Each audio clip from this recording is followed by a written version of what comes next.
Hi, Peter.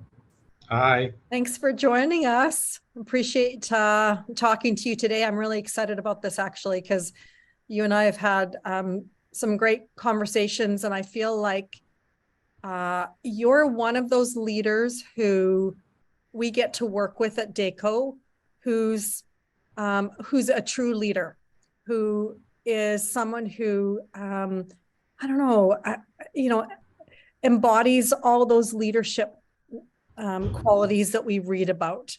And so I'm excited to talk about, I don't know, kind of where you came from and what leadership is to you. And we'll just kind of meander with this conversation. So Okay. First of all, I'm I'm, flattered. Thank you. oh, you're welcome. You're welcome. I'm Elizabeth Disman, and I'm the founder and managing partner of Daeco HR Consulting. And I had to look back and see how long have we actually been working with you guys. And I would say about a year and a half now. Does that sound right to you, Peter?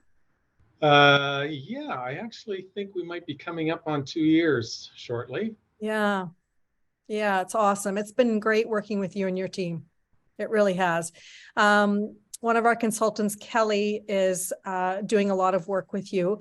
And Peter, let me just give you an opportunity to introduce yourself and who you are. Okay, so my name's Peter Clark. I'm CEO here at CRS Crane Solutions in Edmonton. Well, we're based in Edmonton. Um, we manufacture and support the servicing of mostly overhead cranes that we supply to our customers, I'm going to say pretty much around the world. Out of our base here in Edmonton with service locations across Canada to support those customers once those cranes are in situ. We're about 52 employees in total. And I've been here at CRS for coming up on 2 years shortly. Yes. And I wanted to talk a little bit about coming to CRS and what had you land at CRS, and a little bit about your background and what Okay. your vision is for CRS Okay. and what you've accomplished there. I know it's a huge question, but you and I have had some great conversations about this, and I'd love Yeah. to dive into it a little bit. Okay. So what brought me to CRS? Firstly, I was attracted to an organization through the equity partner that actually owns CRS, who I met maybe about 7 or 8 months before I joined the organization. And one of the things that I found interesting, although as I did my sort of due diligence on CRS as an organization, they've got a good product. They're well known in the marketplace, so they do position themselves from a leadership perspective in the market. One of the issues that the owners felt was really problematic for CRS was a lack of leadership, true leadership. They felt the organization had been kind of swimming along at a certain level and really wanted to understand what the barriers were for long-term sustainable growth at the organization. And it, in all those conversations we had before I joined, it always landed back to they need a leader. They need someone who can fix the culture, help the organization put a strategy on paper and manage towards that strategy, but understood well that really the execution of good strategy really comes from one of good culture.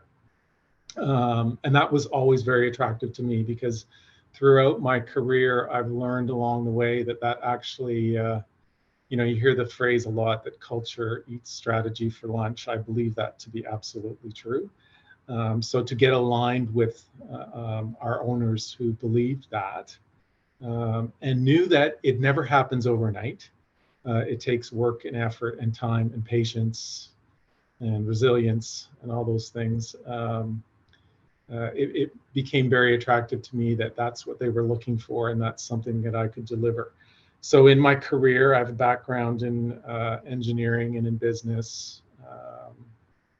I've learned along the way, probably the hard way, that people are the most important asset in an organization.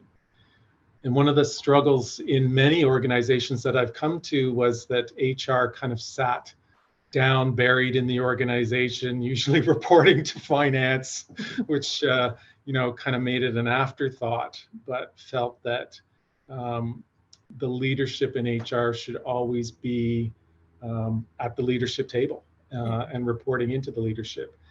As you develop and form strategies for how you want to move a business forward, you can't exclude the people component of that strategy. So that was important for me as I learned along my journey to understand and to really make sure that that was kind of first charge when I joined an organization.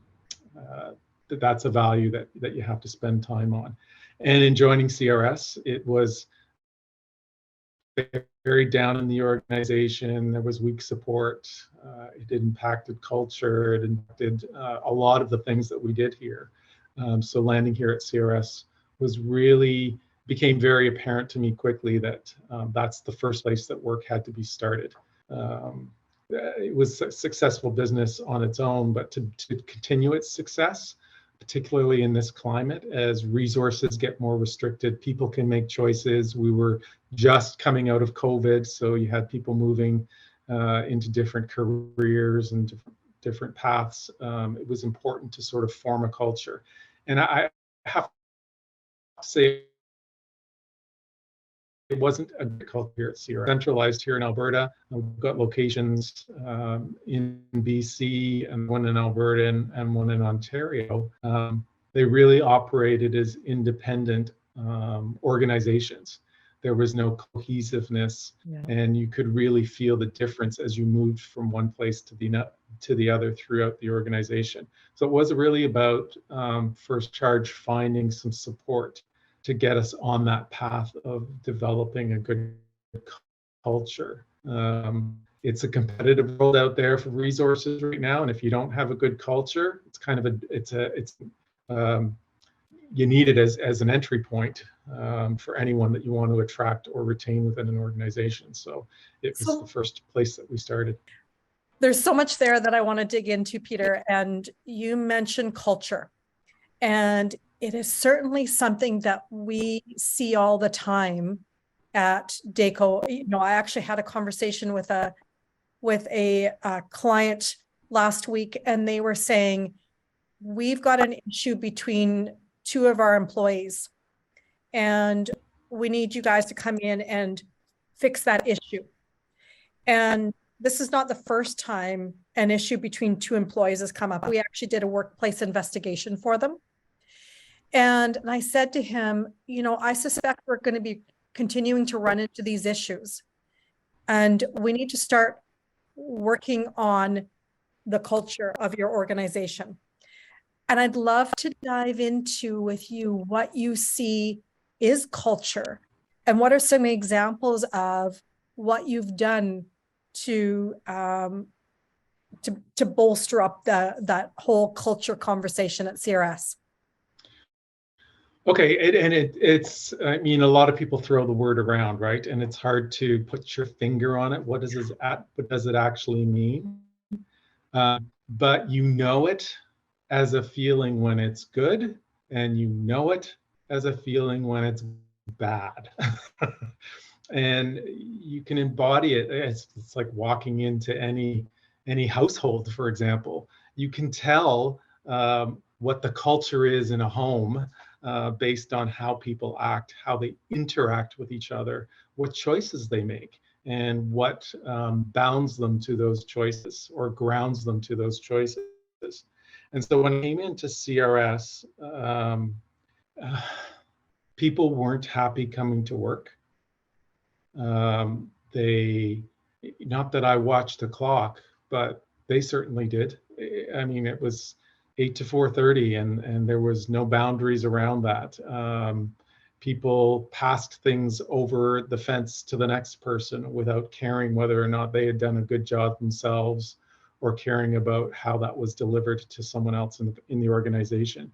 there's a lack of equity usually in poor culture, where some employees are treated differently than other employees for no real valid reason. But you need to have those kind of foundational elements in place. I ask people often, when you wake up in the morning, do you hop out of bed or do you push the snooze button? So pushing the snooze button usually means you're not going to a place that you want to go to. And I want people to show up for work, mainly because we spend so much of our time in this environment, probably the majority of our time, away from our families and away from the people we really care about, from a personal perspective. And so it's important that people enjoy the environment in which they're in. They feel like they're treated with equity. They feel like they're important. They feel like they can contribute. And on the flip side, when you look outside the organization, customers can speak to their interactions with the organization as good, bad, or indifferent. And bad or indifferent are neither good. Yeah. But you want your customer group to feel that it's a strong organization culturally and often aligned with them, to really make relationships, long-term business relationships, last. So as I kind of walked around the organization and met people when I got here, I found people were unhappy. They were just showing up to do the stuff that they had to do, and then that was it. They weren't going the extra mile for our customers. They weren't caring for each other within the organization. They didn't feel like they were being treated equally with everyone else. And no one could articulate who are we and what do we mean as an organization, both for our employees and for our customers. No one could put their finger on it. There may have been a variety of different answers, but it wasn't consistent and it wasn't organized. And so part of that was our lack of support and placing enough importance on the people portion of the organization. And we're not a large organization, so we couldn't afford to hire, big, strong HR experience to get us where we needed to go. I can partner with a good HR person, and so I started the search. And you weren't the first person I talked to at Daeco, because I'm unfamiliar with the Edmonton market. I wanted someone who was local. So I did start reaching out to my network to find people that I could work with to help me move the ball forward from in the people agenda area for the organization. And so we met and we talked and we clicked quite quickly, because I knew that you understood what I was trying to do, and you knew that I couldn't do it on my own, and you also knew you can't afford to keep me on board for the duration of this project that you're talking about. And one of the things that I really liked about Daeco was you had a very structured way to look at where are the issues in your organization, what do people feel like, what do they think is important, and if we can find a way to line that up and link it with a strategy, plus link it with who we are or want to be as an organization. There's some pretty good tools we can engage to get there. You specifically, Elizabeth, to come in and partner with me in the organization and start the conversations with people that they hadn't had for a very long time. Like, what do you think? How do you feel? What are the problems here? Like, most of them knew what they were to begin with. And what we did, Peter, is we got a real cross section of the organization, Yes, that leadership came together, and yeah. Actually, it was remarkable. I remember you had some people in there who I got the sense hadn't really spoken up a whole lot or didn't feel comfortable saying what they felt, and I can't remember, maybe we had 10 or 15 people in there, and the contributions that all those people made around the table was remarkable. And we started off with that HR strategy planning session, and we talked about human resources, and in the past, what has worked and what hasn't worked, and where does everybody see themselves going as far as HR in the company, and then we put a plan together with everybody in that room as to how we were going to get there. Yeah, and I think what was important was to, well, one, they had never been asked before, or may Yeah. have been, but it was so long ago. We did have new people, very tenured people in the room. We had people who were somewhat happy with the organization and people who were very unhappy with the organization. But they all felt heard. They all, at the end of the day, kind of coalesced around the same issues. And then we went to work in terms of, well, we need to put some priority on this. We can't do it all at the same time. But if we move these three balls forward, how does that feel for you as an organization, and how does that feel for you as an individual within an organization? I always find it interesting that HR is kind of seen as this um, cloud that can't be touched or defined within organizations, and yet you just put the same structure you do to it to any other problem. You Yeah. ask the questions, you figure out where the issues are, you prioritize the issues, and then you put a plan of action together to sort of tackle it. And it just moves like anything else, as long as it's got effort and attention and care to it. One of the things that we also did fairly early on was define, what does the good culture look like at CRS? Like, what are we going to bound ourselves to? And so those values came next. And what was important for us as an organization, both as we interacted with each other and did our work, but as our customers, what would be important to them. And we landed and articulated them in a way that everyone could understand what those core values were in the organization. And we struggled with it, I think, for some time. But we did land on, we need to have care for each other and for our customers and for their equipment. We need to be responsible so that we make choices, not always the easiest ones, but we're responsible for the choices we make. And we're responsible to each other within the organization. We're responsible to our shareholders, and we're also responsible to our customers. And then finally, we need to be unique, so we need to be solution oriented. And even the approach we were taking in terms of defining who we wanted to be as an organization was, a unique solution. But it trickled into what we deliver to our customer is unique solutions, and we focus on being solution oriented. Now, fortunately, they all landed around the initials of CRS. We were lucky Brilliant. that way, so it's easy to remember. So once we had sort of established that and communicated that well into the organization, it's our anchor point or our North Star. So come up against a tough decision, whether that's with people, with customers, whatever we have to struggle with within an organization, we use those as our values to guide our choices. So is this choice we're going to make, does it line up with care? Does it line up with responsibility? And does it line up with solution oriented? And if we as leaders can't say that it does, how can we possibly expect anyone else in the organization to make the right choices too? Yeah. I love that you brought up your values, because I was going to bring that up. Peter, one of the things that I often say is that culture is there whether you intend it to be or not. And Mm-hmm. culture is just it's there, and you, like you said, you can feel it when you walk into the room. And one of the things that um, I so value in you and your leadership is that intentionality that you have approached CRS with around the culture and around your values.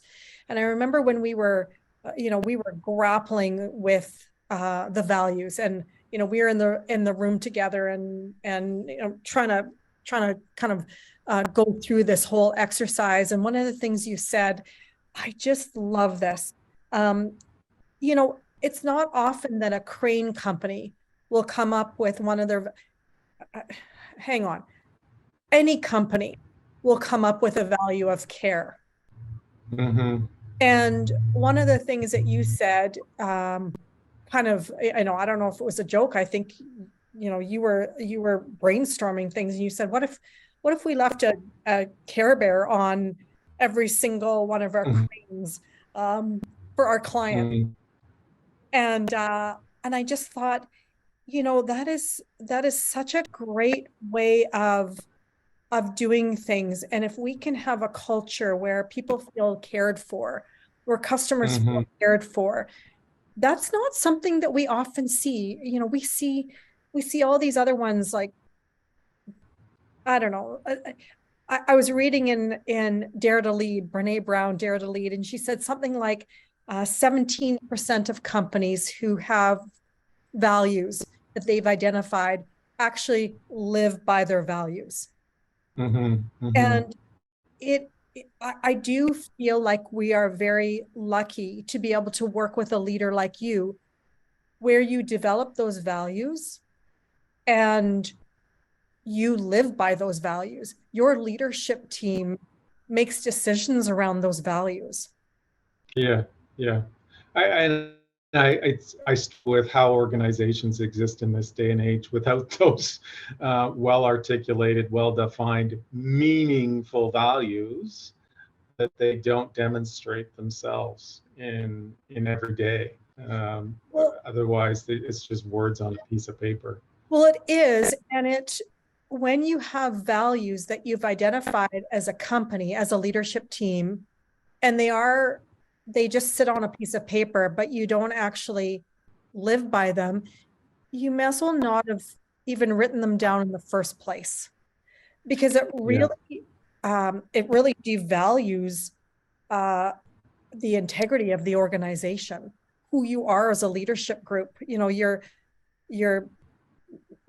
your clout as an Yeah, and organization. it's interesting. I think that you can't just come up with them.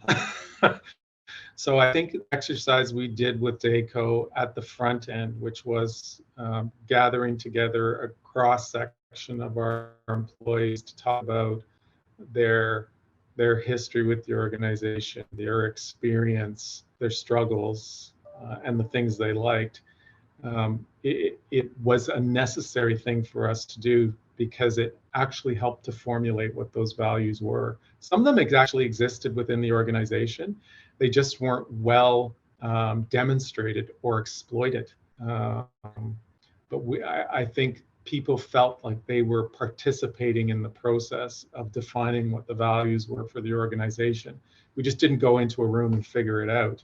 We actually pulled that exercise forward to actually be able to define them properly and in a way that was meaningful for the employees who had taken the time and the effort and probably stepped outside of their comfort zone to participate in the first place. Yeah, yeah, absolutely. You said something which I think, I oftentimes, I've been doing HR for, I don't know, 30 something years now.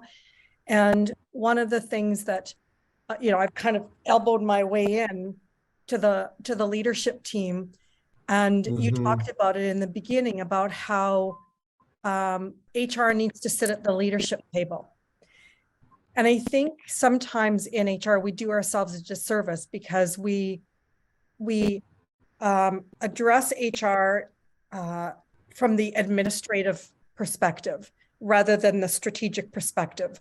And Mm-hmm. both are necessary. It's all necessary. We need to have our great foundation, our policies and procedures and our offer letters in place and our filing systems and all of that.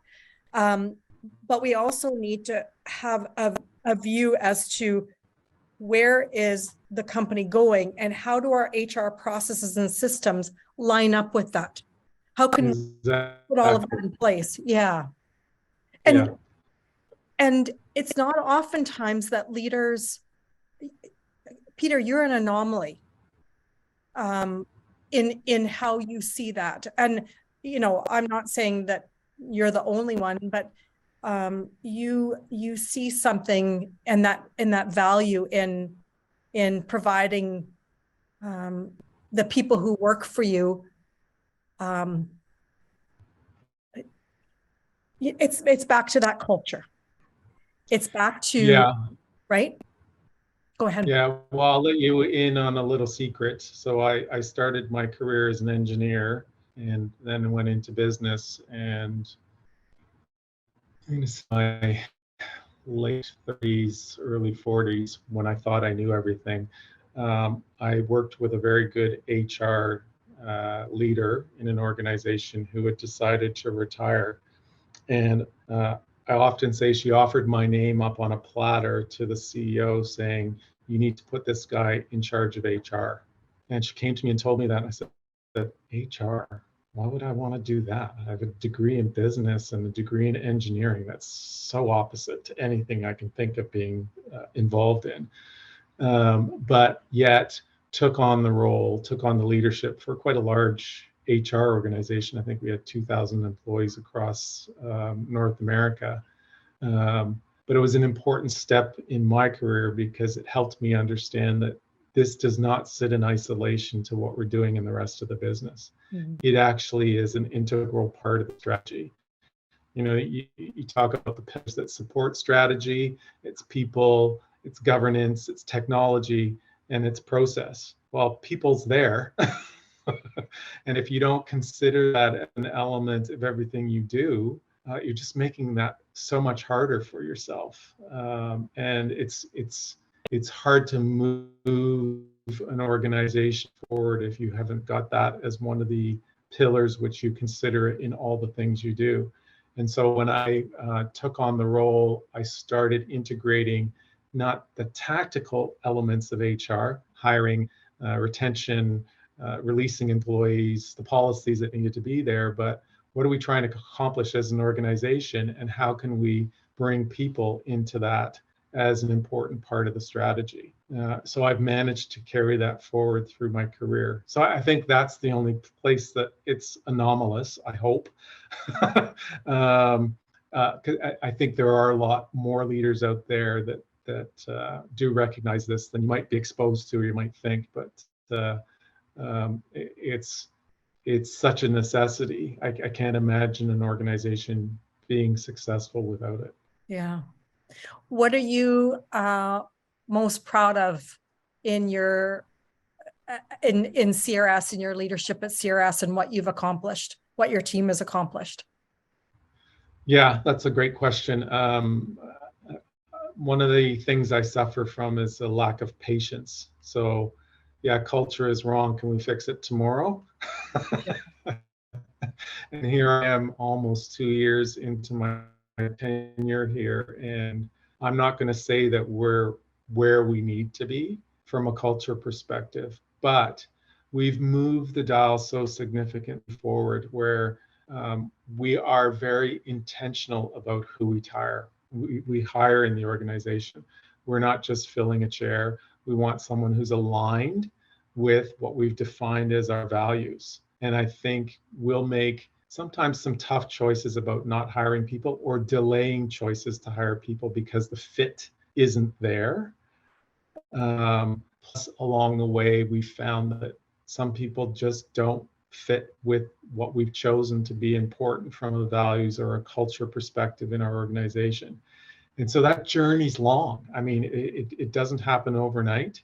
And if we'd had this conversation in February of this year, I would say, still struggling with it and still moving along, but it's 12 months into the process and we're still not there yet. Well, I don't believe the journey ever ends, but I think if I can reflect back on what I walked into in 2021 in February and where we are today towards the 2022, I think the shift in culture is large. I mean, we've got employees who feel like they're treated equally. We've got employees, despite size, feel there's opportunities for them here.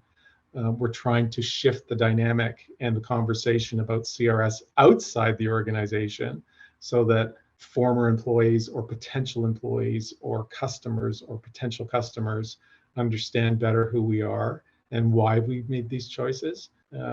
So it hasn't been easy, but I can, you can always land somewhere and say, oh, I'm not there yet. But you can look back and say, oh, look how far we've come. So I think we've come a far way in a course of, we'll call it 18 months, give or take, from a culture perspective, so that people are happy. I want people to be happy to come to work. I mean, that's my core value. I want to be happy.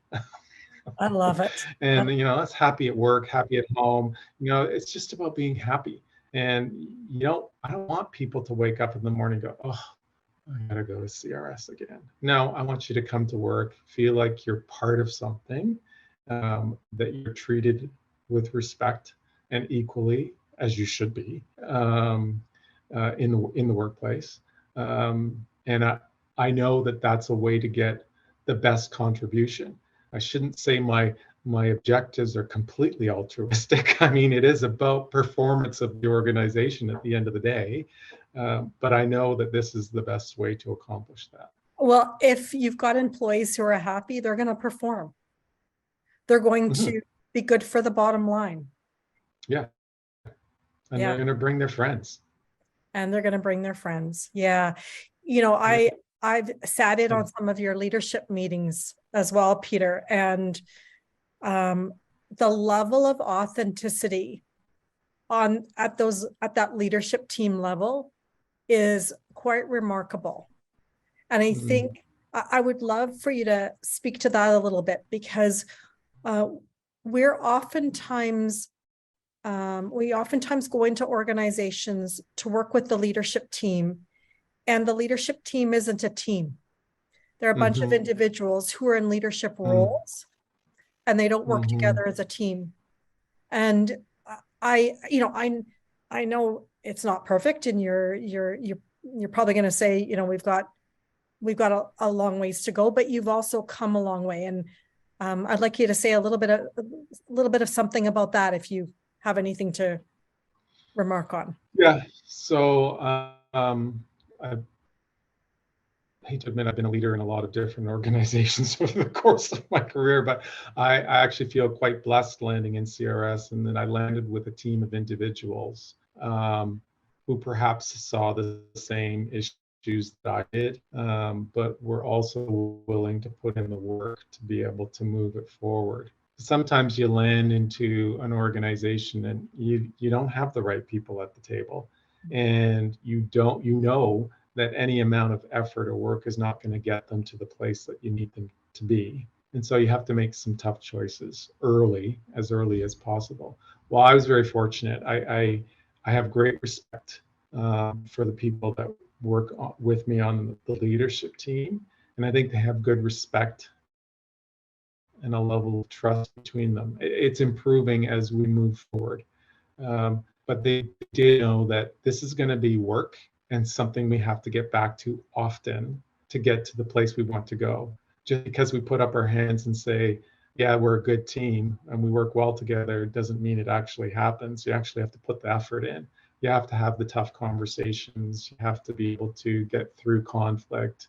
You have to be accountable to each other. And you have to be respectful of the knowledge that sits at the table in totality. And we all have to agree on the same objectives. And that's effort and work. And so we come back to that intensely 4 times a year to sort of talk about, one, where are we as an organization and how are we performing? But how are we doing as a team? We need to actually spend some time and effort on this as well. And it makes it so much easier in between those meetings for us to collaborate and work effectively if we're continuing to put the work in as we move forward. Love it. Thank you, Peter. Is there anything else you want to say to finish off this conversation? I'm so thrilled to be able to talk with you and hear your perspectives, and it's fun working with clients like you. Yeah. So I mean, I can put a pitch in for you guys. You're fun to work with as well. I mean, you get it, right? you Yeah. get it that people is an important part of strategy, and strategy is the only thing you're going to that is required to move an organization forward. And it has to be a collaboration, and it doesn't necessarily have to be something that's embedded with a lot of cost or full-time effort within an organization. You need to want to go there, and you need to find the right partner to work with, to be able to get you there. And I have a great level of trust for you and Kelly in our organization, um, in spite of the fact you're not full-time employees here. You're considered very much part of the team because of the contribution and the movement that we've had as we've come over the last 18 months. And so I think, it is really about finding the right people to work with to be able to get done what you need to get done. And I'm sure there's a lot of HR organizations out there that just would, I'd love to work with CRS. I'm sure they'd love to just bill the hours for the sake of billing hours. But I think it is about, and what was so important was that you and I figured out, or you helped me figure out, here's where you want to go. I get it. Here's the path that we can help you get there. And it's structured and it's proven, and it does require some contribution and effort on your part, but there is an outcome at the other end, which is exactly what you're looking for. Awesome. Thank you. You're welcome. Appreciate your time. Anytime.